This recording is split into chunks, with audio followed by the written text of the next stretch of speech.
Hi everybody, this is Mike Brown with Spyker Customer Service. Today we're going to put together a Spyker R28 brand new push tow roller.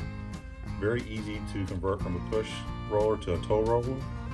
Very easy to assemble, and we'll be happy to show it to you in the next few minutes. Pretty much when you open the box up, you're going to see everything labeled out and organized very well for the customer. All right, one thing that I missed, and I worked here with Spyker, is this little part that was left in the tool display, if you will. It was sitting right there. I didn't seem to look around at all, and I missed it. I almost threw it away. You need this to help convert it from a push to a tow roller. So make sure you check, like I should have, everything is off of that cardboard before you start assembling your unit. Yeah, for this job you're going to need just multiple little wrenches, open-in, close-in wrenches or sockets, deep sockets. I have a 1/2 inch, 7/16, a 5/16, 9/16, and a 1/4 inch. That's a 9/16 there. That has the old center out for easier on the bigger bolts. I'm going to go ahead and get the bolts all kind of laid out, make it easier for myself when I get to the next steps. You got a couple different size carriage bolts, so you got to watch out, make sure you put them in the right spot or you will be doing some work extra. And if need to, in the manuals, our parts manual matches up to the bolt itself. So that's a 5/16 by 3 inch bolt, carriage bolt right there for you. Very easy to find the bolts that you're needing for what step you're going to be on. Get all these washers together because those will be probably the first things that people may lose, me included. I'm going to go ahead and start making this roller come to life for us. Start with step 1. It takes the hitch plate here, which is what you got right there. And you take your clamp, and then the apparatus goes on the back here with a screw and a bolt. You put that through. This you may need to, nope, you got your little finger in there to kind of hold the bolt down. And then put your lock nut on the back side. On this one here, we have a small, very small nut that we need to tighten up. And it may be best to grab like a little needle nose plier or something just to hold this nut in place while you tighten it on the back side with the 5/16. This will probably be the hardest part of the whole assembly of this unit, but probably one of the most important pieces because it allows you to switch from a tow roller to a push roller in a matter of seconds. And you want to get that nice and tight because you don't want that moving on you when you're trying to switch from push to tow or vice versa. You want a nice tight fit where it's nice and straight there with the piece. And then we will move on to putting the arms together. Drop the roller on the floor just for a moment. Very light, easy to maneuver. And now I should be ready to go. So these arms we'll want to lay out making I would say a Y to where the roller sits in the middle. You take a 3-inch bolt here, you put a washer on one side, you need that spacer on the back piece by the start of the first bend. You slide that through, put another washer on the other side, put your nut there, get that one going. And you do the same thing with the other side, but no spacer. And I would just leave them kind of hand tight right now. I like doing that just so I know that everything's going to fit when we get to the point where we need to put everything together. That way you know you can adjust if you need be. I'm going to grab the roller back. And my third step, so this lays on top. You want these 2 nuts here to go on either side of your last nut on the handles. So you're making like a sandwich. Put those over there. 25, you use the same size nut you did on the first step here. All right, after you've got these where you need to, you got the Clevis, you got the center bolt running between the 2 screws on the Clevis. You can go ahead and tighten this whole area up. I'm going to take the 1/2 inch and just go ahead and tighten all these nuts up. You just want to get them nice and snug. I wouldn't go too far over them because you may distort something else down the road. And what you do next is you take the arm brackets, the tow bars, and you line them up with the bearing housing that you have here now. So bearing, I love the bearing setup on this roller. One, it has a sealed bearing, but yet you can still grease it if you wish. It's on the back side here. There's a little Zerk, grease Zerk right there. You can grease it maybe once a year. If you use a lot, keep it clean. It's always good. But basically, it's just putting up little bolts in the washer and tighten the puppy up again. And the grease fitting, just put the little cap back on. You don't want to get any dirt down in there, sand. So if you're doing ball fields, make sure your grease fittings are covered. And I just go ahead and tighten these guys down all the way. I'm gonna get a good, nice, tight fit on all these sockets and bolts. Make sure you do it to both sides, tighten the bolts up. After this step, I think we can go ahead and put the scraper bar on. And the scraper bar basically keeps your roller clean of any massive buildup. Definitely build on this side, so you have Spyker represented out front and underneath the toe bars.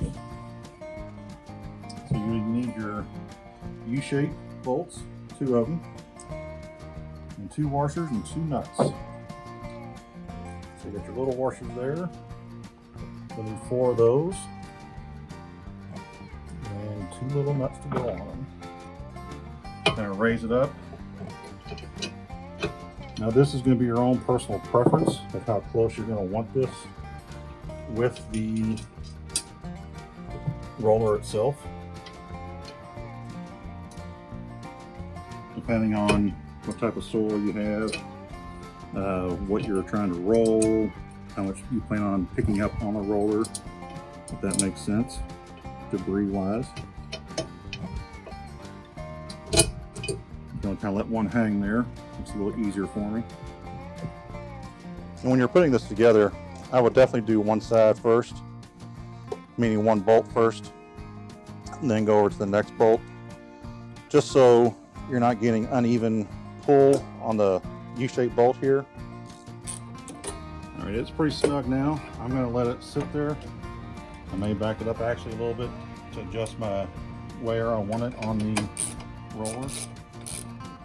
Go back to my point there. You want to set it to where it's not really tight on there. Now go to the other side and tighten that side up. How close do you want it to your wheel roller? Do you want it right up there for some reason? Do you want it an inch or so off? That's really going to be up to you where you want it. I'm going to leave it about probably a 1/2 inch, 3/4 off. Because if I pull too much, say on the inside, this U-shaped bolt will want to turn. And you don't want that. You just want a nice even pull on the drawbar itself. I'm going to go and switch to the inside one and torque that one down a little bit. See how it kind of moves like that? You don't want that, obviously. You definitely want to make an easy, even pull. And on this one, I did go to both of the bolts just to make sure it's even pull on the U-bolt onto the drawbar. And there is your drawbar, scraper bar. Put the pin through. Okay, and then we need to put the cotter pin through. That'd be for your tow bar on your mower or your small lawn and garden tractor. And then I'll just go ahead and tighten these guys down all the way. Get a good, nice, tight fit on all these sockets and bolts. So I just go the same way all the way up. Tighten everything up nice and tight. Go on to the handle itself. And we will move over to figure 8 here. Right now we're getting down to the nitty gritty. We're getting down to the finish line where we do the handle. One thing you don't want to forget, like I almost did when I threw the part away, the D-ring to allow you to lock it in for a tow or push needs to go over the bar before you put it on to the Clevis pin here. You take a 2.5 inch bolt, carriage bolt. I would just kind of lay the handle in the area that you need it. Slide it through one side, put a washer on it. Then get your handle down in there so it slides through the hole. There you go. What I did, I'll give you my little tidbit here. I had the bolt and the washer sitting there, and I kind of rolled the handle up so I could see the hole and rolled it onto the bolt itself. That was my personal little trick that I did just to get it on there. Get it to come out the other side so you can put the other washer on. Slide it through, then you grab your nut.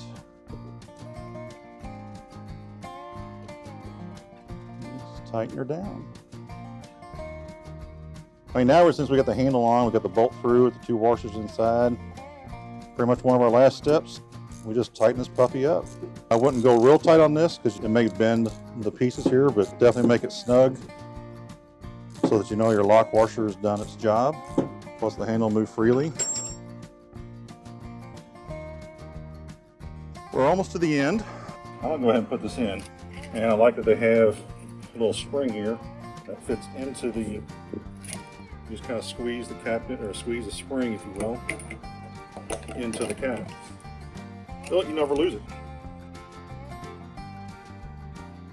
And that is your tow roller, your R28 Spyker, complete. And if you want to make it a push, you pull the pin out, rotate this up,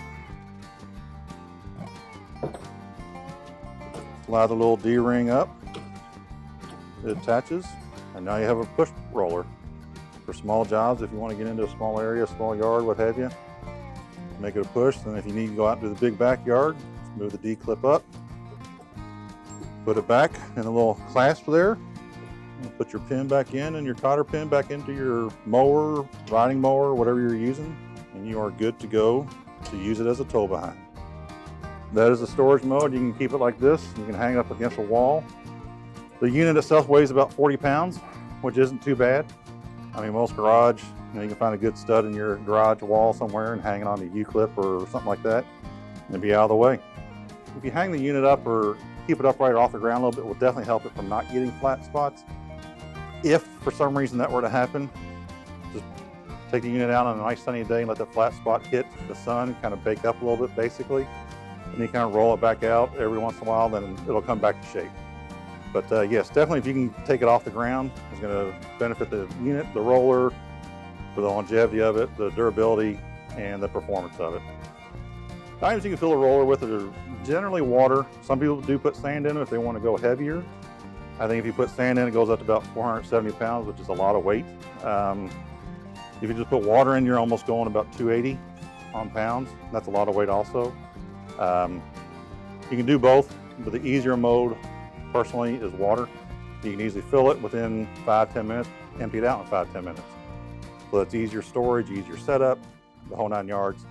If you're using sand, then you're pretty much going to leave the sand in there forever. And then you more likely won't be able to get it off the ground. If you have any questions for Spyker, please call Spyker customer service at 1-800-972-6130. Thank you and have a great day.